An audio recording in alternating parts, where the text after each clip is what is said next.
नमस्कार दोस्तों, अज़्रू अकेडमी में आप सभी का एक बार फिर से बहुत बहुत स्वागत है। मैं हूं आपका अपना दोस्त और होस्ट, और आज हम वीएमओयू कोटा के जून 2026 एग्जाम्स के लिए एमए मनोविज्ञान एमएपीएसवाई के सबसे इंपॉर्टेंट सब्जेक्ट एमएपीएसवाई 09 यानी निर्देशन एवं परामर्श मनोविज्ञान के टॉप 20 सवालों को कवर करने वाले हैं। ये वो सवाल हैं जो आपको 2 मार्क्स सेक्शन में पूरे नंबर दिला सकते हैं। तो अपनी कमर कस लीजिए, क्योंकि आज की क्लास में हम इन सभी सवालों को बिल्कुल आसान भाषा में समझेंगे और आपके 75% जोड़ मार्क्स पक्के करेंगे। चलो शुरू करते हैं। तो दोस्तों, हमारा पहला सवाल है, बात का पूर्ण नाम लिखिए। और देखो, ये सवाल जून दिसंबर 2020, दिसंबर 2016 और फिर से दिसंबर 2020 में पूछा गया है। मतलब है कितना इंपॉर्टेंट है आप समझ ही सकते हो। इसे तो बिल्कुल रट लेना है। इसका सीधा सा जवाब है, बात का पूरा नाम है British association all art therapy. याद रहेगा ना, British association all art therapy. अगला सवाल प्रश्न 2, शक्ति क्षेत्र विश्लेषण तकनीक का विकास किसके द्वारा किया गया। और देखो, ये भी जून दिसंबर 2020, दिसंबर 2020 और जून 2022 में आया है। ये भी बहुत बहुत महत्वपूर्ण है साथियों। इसका जवाब है, शक्ति क्षेत्र विश्लेषण तकनीक का विकास महान मनोवैज्ञानिक कर्ट लेविन ने 1969 में किया था। नाम याद रखना, कर्ट लेविन। चलिए अब देखते हैं प्रश्न 3, तनाव निवारण प्रशिक्षण के बारे में आप क्या जानते हैं। ये सवाल दिसंबर 2016, जून 2017 और जून 2018 में लगातार पूछा गया है। मतलब ये भी आपके लिए एक गोल्डन क्वेश्चन है। तो तनाव निवारण प्रशिक्षण क्या है।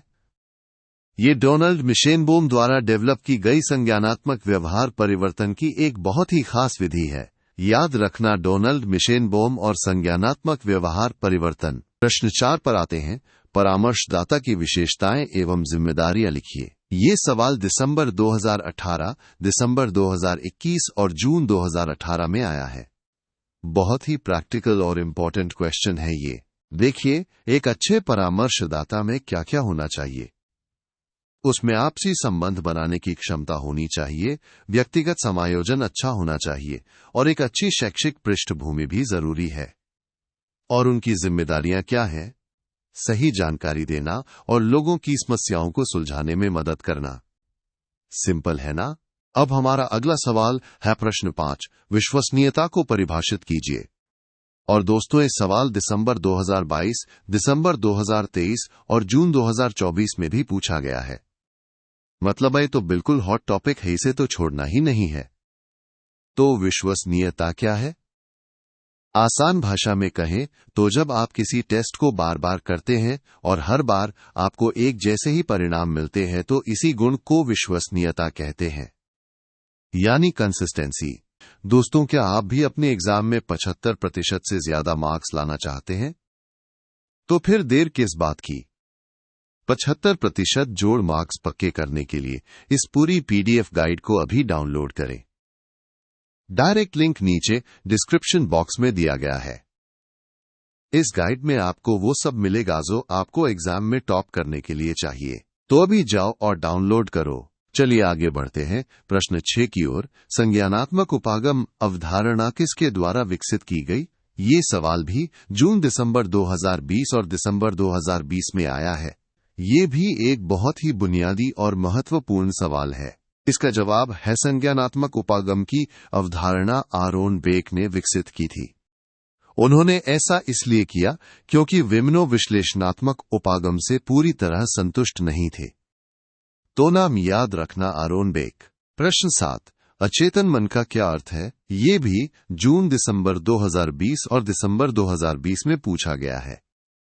सिगमंड फ्रॉइड के कॉन्सेप्ट से जुड़ा ये सवाल भी बहुत इंपॉर्टेंट है। अचेतन मन दोस्तों हमारे मन का वो हिस्सा है जो हमारी चेतना से परे होता है, यानी हमें उसके बारे में सीधा पता नहीं होता। यहां हमारी भावनाएं, अनुभूतियां और वो इच्छाएं जमा होती हैं जिनके बारे में हमें खुद भी नहीं पता होता। ये हमारे व्यवहार को बहुत प्रभावित करता है। अगला सवाल प्रश्न 8, अव्यक्तावस्था की आयु अवधि कौन सी होती है। ये भी जून दिसंबर 2020 और दिसंबर 2020 में आया है। फ्रॉइड के विकास के चरणों से जुड़ा एक और महत्वपूर्ण सवाल। तो व्यक्तावस्था की आयु अवधि 6 से 12 साल तक होती है। इस दौरान लिबिडो का केंद्र थोड़ा अदृश्य हो जाता है, यानी बच्चे इस उम्र में अपनी ऊर्जा को पढ़ाई और सामाजिक गतिविधियों में लगाते हैं। प्रश्न 9, व्यवस्थित विसंवेदीकरण का प्रयोग किन मनोवैज्ञानिक समस्याओं के लिए किया जाता है? ये भी जून दिसंबर 2020 और दिसंबर 2020 में पूछा गया है। बहुत ही प्रैक्टिकल और इम्पोर्टेंट थेरेपी है ये। इसका जवाब है व्यवस्थित विसंवेदीकरण का इस्तेमाल मुख्य रूप से भय यानी फोबिया और चिंता विकार यानी एंग्जाइटी डिसऑर्डर जैसी मनोवैज्ञानिक समस्याओं के लिए किया जाता है। ये बहुत ही प्रभावी तकनीक है। प्रश्न 10 पर आते हैं। जैकब लेवी मोरेन द्वारा कौन सी तकनीक विकसित की गई? ये भी जून दिसंबर 2020 और दिसंबर 2020 में रिपीट हुआ है। नाम और तकनीक दोनों याद रखना। जैकब लेवी मोरेन ने मनोनाटक यानी साइकोड्रामा तकनीक विकसित की थी। ये एक ऐसी थेरेपी है जहां लोग एक्टिंग के जरिए अपनी समस्याओं को सुलझाते हैं। अब देखते हैं प्रश्न 11। तात्कालिक लक्ष्य एवं अभीष्ट लक्ष्य में अंतर लिखिए। ये भी जून दिसंबर 2020 और दिसंबर 2020 में आया है। ये कॉन्सेप्ट समझना बहुत जरूरी है। देखो, तात्कालिक लक्ष्य वो होते हैं जो व्यक्ति की अभी की समस्याओं से जुड़े होते हैं, जिन्हें तुरंत हल करना होता है।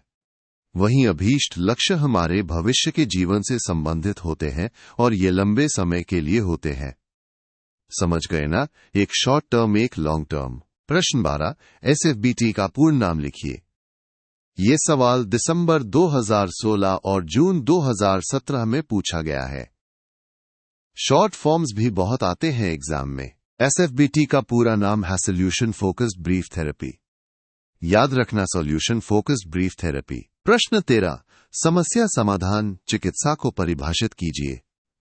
ये भी दिसंबर 2016 और जून 2017 में आया है। ये भी एक बहुत ही महत्वपूर्ण थेरेपी है। तो समस्या समाधान चिकित्सा क्या है? ये संज्ञानात्मक व्यवहार चिकित्सा की एक ऐसी तकनीक है जो लोगों को तनावपूर्ण स्थितियों को अच्छे से मैनेज करने में हेल्प करती है। यानी आपको सिखाती है कि मुश्किलों का सामना कैसे करना है। प्रश्न 14। परामर्श से आप क्या समझते हैं? ये सवाल दिसंबर 2022 और दिसंबर 2023 में आया है। परामर्श का बेसिक कॉन्सेप्ट तो आपको पता होना ही चाहिए। परामर्श एक ऐसी प्रक्रिया है जिसमें किसी व्यक्ति को अपनी क्षमताओं और कमजोरियों को समझने में मदद मिलती है और साथ ही उसके मानसिक स्वास्थ्य को बेहतर बनाने में भी सहायता मिलती है। ये एक गाइडेंस प्रोसेस है। प्रश्न 15। परामर्शदाता कौन है? ये भी दिसंबर 2022 और दिसंबर 2023 में पूछा गया है। परामर्श है तो परामर्शदाता भी होगा ही। परामर्शदाता वो विशेषज्ञ व्यक्ति होता है जो दूसरों को परामर्श देता है, उनकी समस्याओं को सुनने और उन्हें सही रास्ता दिखाने का काम करता है।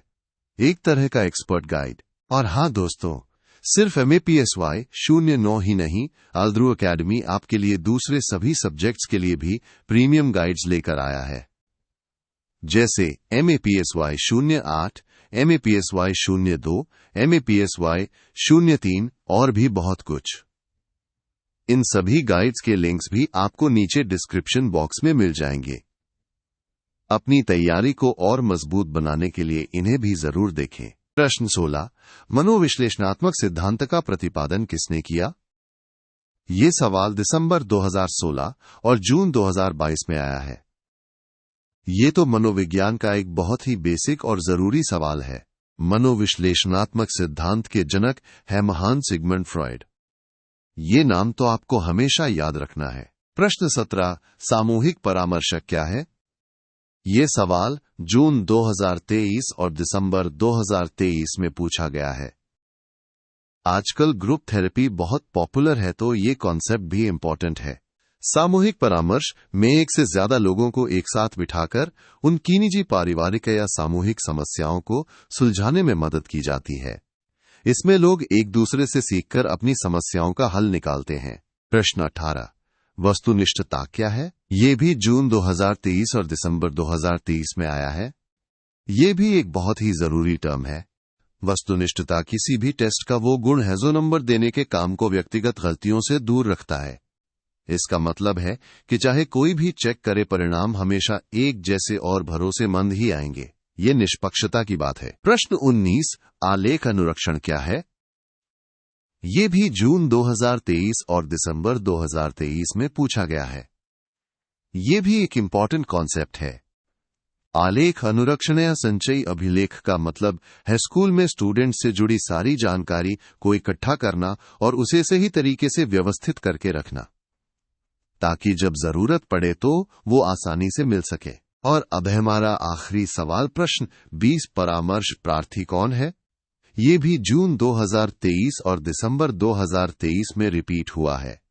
बहुत ही बेसिक और जरूरी सवाल है ये। परामर्श प्रार्थी वो व्यक्ति होता है जिसे परामर्शदाता से अपनी समस्याओं को सुलझाने के लिए मदद मिलती है, यानी जो सलाह लेने आता है वो ही परामर्श प्रार्थी है। तो मेरे प्यारे विद्यार्थियों, थे MAPSY 09 के टॉप 20 सबसे महत्वपूर्ण सवाल जो आपके एग्जाम में 4 चांद लगा देंगे। मुझे पूरी उम्मीद है कि आपने इन सभी सवालों को अच्छे से समझा होगा। आप सभी को आपके आने वाले एग्जाम्स के लिए ढेर सारी शुभकामनाएं। जी, जान लगा दो और अपना बेस्ट दो। अगर ये वीडियो आपको पसंद आया हो तो इसे लाइक करना मत भूलना, अपने दोस्तों के साथ शेयर करो और आल्ध्रो अकेडमी को सब्सक्राइब जरूर कर लेना। और हाँ, डिस्क्रिप्शन बॉक्स चेक करना मत भूलना, वहां आपको सारी इंपॉर्टेंट लिंक्स मिल जाएंगी। याद रखिए, मेहनत का फल सफलता है। Best of luck.